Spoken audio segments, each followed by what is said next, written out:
DSSC में जो भी हुआ वो बदतमीजी थी सर। वॉर का एक्सपीरियंस नहीं है तो क्या हुआ? I am a senior officer and the chief of general staff. इसलिए वो जलता है मुझसे। That's why he hates me. No no, Sam किसी को हेट नहीं करता, वो बस खुद से ज्यादा प्यार करता है। बस प्रॉब्लम ये है कि सिर्फ वो ही नहीं, बाकी सब भी उससे प्यार करता है, स्पेशली पंडित जी।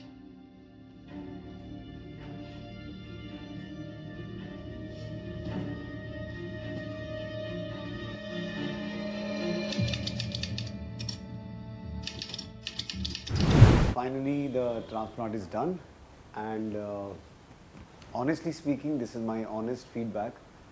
बहुत अच्छा experience रहा. It was totally painless, and as you can see, there is no swelling on my face. मेरे जो कुछ concerns थे कि मेरा donor area थोड़ा कम है, तो उसको लेके मेरे थोड़े concerns थे, जिसको डॉक्टर प्रकाश ने बहुत creatively handle किया. उन्होंने वो areas find out किए कि कहाँ से हम एक्सट्रैक्ट कर सकते हैं और कहाँ पे ज़्यादा ज़रूरत है, जहाँ हम फोकस करके उसको वहाँ इम्प्लांट कर सकते हैं. So like everything was very smooth. Last time भी मैंने जो अपना एक ट्रांसप्लांट करवाया था कुछ 10 साल पहले, उस वक्त मुझे ऑनेस्टली स्पीकिंग बहुत तकलीफ़ हुई थी. मैं सो नहीं पा रहा था रात को, बहुत पेन होता था पीछे, और स्वेलिंग हो गई थी पूरे इस नोज हेड्स पे यहाँ.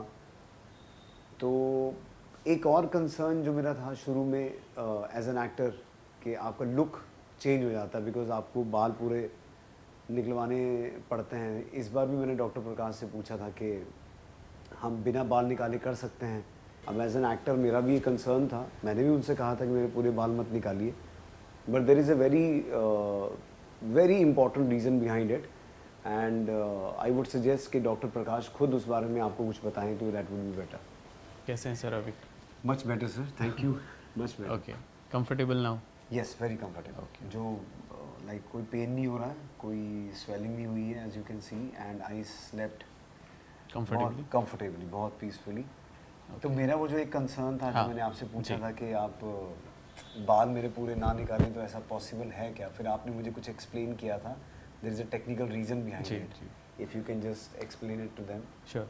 सो बेसिकली अगर हमारा एरिया जिसको कवर करना है वो बहुत बड़ा है, बॉल्ड एरिया बहुत बड़ा है, तो it is very difficult to do hair transplant without shaving. Because देखिए, शेव नहीं करने का रीज़न ये है कि आप सोशल कमिटमेंट्स पूरे कर पाएँ. करेक्ट. ठीक है. बट अगर हम हेयर ट्रांसप्लांट बड़े से एरिया पे कर रहे हैं तो भी स्टिकीनेस और वो ब्लड एंड ऑल वो सब आएगा, और आपको वो आप सोशल कमिटमेंट शायद उतने अच्छे से कर नहीं पाएंगे. तो इससे बेटर है कि हम शेव करके अच्छे से करें, because it is always easier for us to find out the places जो बीच बीच के गैप्स होते हैं, कि कहाँ पर कितने हेयर्स रखने हैं, कितना कौन सा हेयर रखना है, सिंगल रखना है, डबल रखना है. ये बहुत ईजी हो जाता है हमारे लिए समझना जब हम शेव करते हैं हेड को. शेव इनफैक्ट हम ट्रिम करते हैं, शेव तो नहीं करते, ट्रिम करते हैं 0 साइज पे. तो एक तो रीज़न ये है कि हम लोग के लिए बहुत ईजियर वे में हेयर ट्रांसप्लांट करना ईजी हो जाता है बेसिकली. और अब ईजी होता है तो क्या है कि रिजल्ट्स में कोई कॉम्प्रोमाइजेशन नहीं होता. कोई रिजल्ट्स जैसे होता है कि कुछ हेयर्स बीच बीच में और हम इम्प्लांट कर रहे हैं, तो वो हो सकता है रूट्स वहाँ टकरा के अंदर जाएं, या कुछ रूट्स में डैमेज आ जाए उसके कारण. तो ये जो डैमेजेस होते हैं ये बहुत ही कम होते हैं अगर हम ट्रिम कर लेते हैं, तो बेनिफिट तो होता है इसका. उस केस में इन्फेक्शन का डर भी रहता है थोड़ा बहुत. अगर आपने क्लीन ठीक से नहीं किया, जैसे आप पोस्ट सर्जरी थोड़ा ऊपर अगर स्टिकीनेस है, सीरस डिस्चार्ज है, सब बाल इकट्ठे जम जाते हैं. अब हम हाथ तो नहीं लगा सकते 5-6 दिन, तो ये इस बीच में अगर आप अच्छे से वॉश नहीं करेंगे तो इन्फेक्शन होने के चांसेस रहते हैं. Though it is very rare, but अगर उसको ट्रिम कर दिया है तो ज़्यादा क्लीन रहता है वो. तो एक ये रीज़न है. सबसे बड़ा रीज़न तो खैर ये है कि जो डैमेजेस होते हैं वो नहीं होता बिल्कुल भी. ठीक है. एज आई सेड, हमारी फर्स्ट प्रायोरिटी तो हमारा प्रोसीजर और हमारा लुक है, ताकि उसका रिजल्ट बहुत अच्छा है, ताकि बाद में आपको फिर मतलब ऐसा ना लगे कि कुछ रह गया. मलिका जान, हम आपका ये अंदाज समझे नहीं. आप कहना क्या चाहती हैं?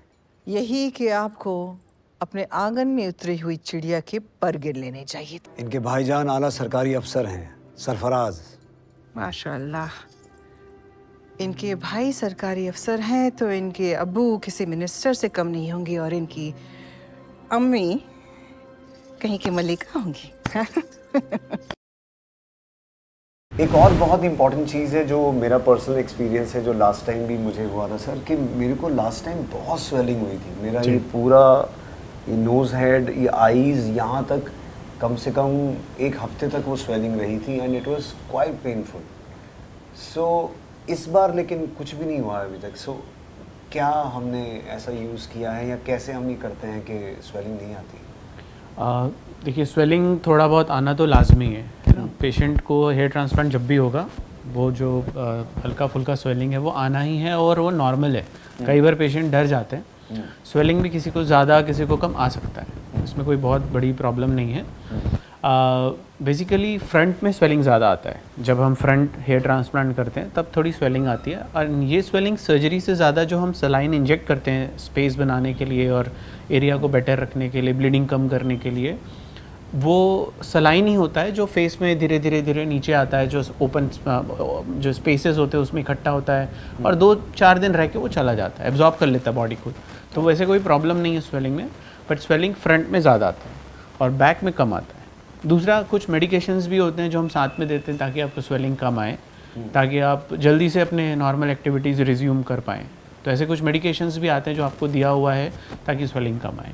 लेकिन इसमें इसका भी कुछ फ़र्क पड़ता है, जो एपरेटस हम यूज़ करते हैं, जो इंस्ट्रूमेंट्स हम यूज़ करते हैं, अगर उनकी क्वालिटी बेटर है, हाँ, तो how different is that? Like so जो इंस्ट्रूमेंटेशंस हैं, तो देखिए, जितना आप कम डैमेज करेंगे बॉडी में या जितना कम आप चोट पहुंचाएंगे बॉडी को, उतना वो रिएक्शन कम देगा आपको। तो स्वेलिंग बेसिकली रिएक्टिव प्रोसेस ही है, समझिए। बॉडी जब कहीं आपने कोई सर्जरी करी, कुछ स्टिचेस लगते हैं तो वो एरिया स्वेलअप हो जाता है। तो वैसे ही है, अगर हम पंचेस बहुत शार्प यूज़ करेंगे, अगर हम इंस्ट्रूमेंटेशन ऐसे यूज़ करें जो कम ट्रॉमा करते हैं, हीट कम प्रोड्यूस करते हैं, तो सब स्वेलिंग कम करने में हेल्प करते हैं आपको। ठीक है, बेसिकली इंस्ट्रूमेंटेशन का रोल पेन पे रहता है, अच्छा है ना। पेन कम करने के लिए हम बहुत सारे इंस्ट्रूमेंट्स यूज़ करते हैं, वो आपको बेनिफिट देते हैं। सो पेन कम करने का 3-4 हमारे पास एक प्रोसेस है बेसिकली। सबसे इम्पॉर्टेंट तो ये कि हमारे पास कुछ कोल्ड हैमर्स होते हैं, कुछ कोल्ड वाइब्रेटर्स होते हैं, वो पेन को काफ़ी कम कर देते हैं। फिर जो इंजेक्शंस हम देते हैं, वो निडल्स बहुत फाइन और शार्प होते हैं, तो पेशेंट को उतना फील नहीं होता। प्लस हम बातचीत कर रहे थे सर्जरी के दौरान आपसे, तो वो एक पेन कम करने में बहुत हेल्पफुल होता है। कुछ कामिंग म्यूज़िक जो ओटी में एक इन्वायरमेंट बनाते हैं, हम कोशिश करते हैं वो सर्जरी जैसा ना लगे, पेशेंट के लिए काफ़ी कंफर्टेबल लगे। तो ये 3-4 चीज़ें हैं जिसके कारण पेन कम होता है पेशेंट को।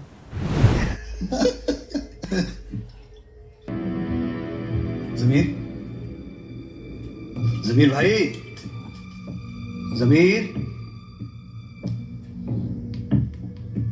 तो अब जाने से पहले जैसे मैंने डॉक्टर को डॉक्टर के लिए अपना रिव्यू दिया है, मैं डॉक्टर से अपना रिव्यू मांगना चाहता हूँ कि मेरा ओवरऑल ट्रीटमेंट जो आपने पहले मुझे ऑब्जर्व किया था और अभी आप ट्रीटमेंट के बाद, like how satisfactory is this for you?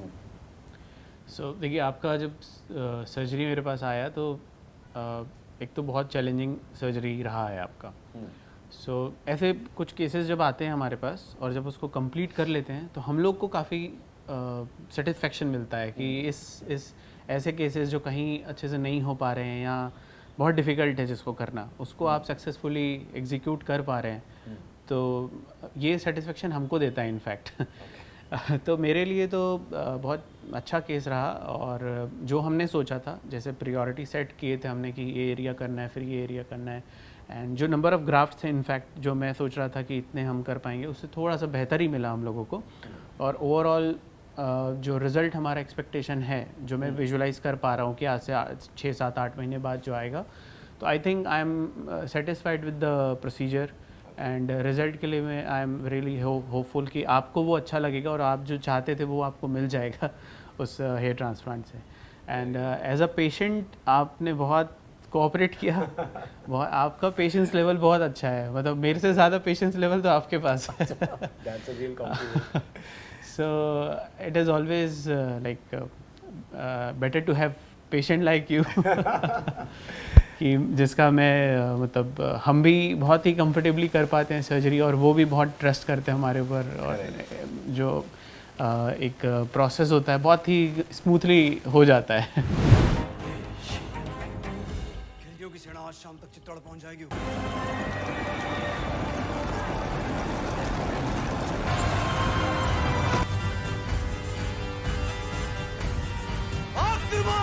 कहते हैं ना ताली दोनों हाथों जी। से बजती है। So I just want to conclude, it was a wonderful experience. It was very positive. पूरा एटमॉस्फेयर अंदर बाहर सर के साथ जितना भी इंटरेक्शन हुआ, मैं 3 दिन यहाँ रहा. It was very positive and I'm very thankful. Transplant. Thank Thank you, you, sir. sir. Thank you so much. Thank you.